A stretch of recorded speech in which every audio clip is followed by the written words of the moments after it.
man shu Rahmatullayev nomidagi kinezologiya bo'limiga To'raqo'rg'onda yangi ochilgan edi. Shunga hayitdan oldin juda og'ir holatda keldim.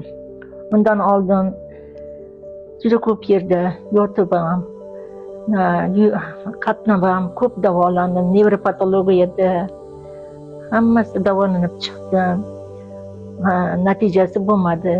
Keyin shu yerga keldim. Bu yerga kelgan holatim juda og'ir holatda kelgan edim. Yurishga ham yurolmas edim. Qo'limni ko'tara olmas edim. Bolalarim doim qoshiqda ovqat yegizib, choylarimni ichib qo'yishardi.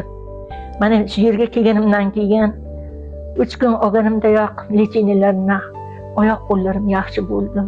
Qo'llarim ko'tariladigan bo'ldi. Oyoqlarim ham yaxshi bo'lib, oqsab yurardim. Oyoqlarim ham yaxshi bo'ldi. Bellarimni ko'tara olmasdim. Bellarim ham yaxshi bo'ldi. Hamma yo'g'im yaxshi. Allohga shukr. Shu doktorlar mana Alloh shularni sabab chiqib qo'ygan ekan shekilli, men shulardan shifo topdim. Sizlar ham qanaqa kasal bo'lsa ham ishga kelsalaring, grijami, osteoxondroz, paliatrit kasallar bo'lsa, oyoq og'riq hammasini davolashar ekan. Ukol dorisiz, juda ham shirin tilli bilan tillarining shirinligidan kasallaringiz qochib ketadi. Alloh shukrlarga yetkazganiga shukr, mana yurib keldim o'z oyoqlarimda. Yura olmas edim.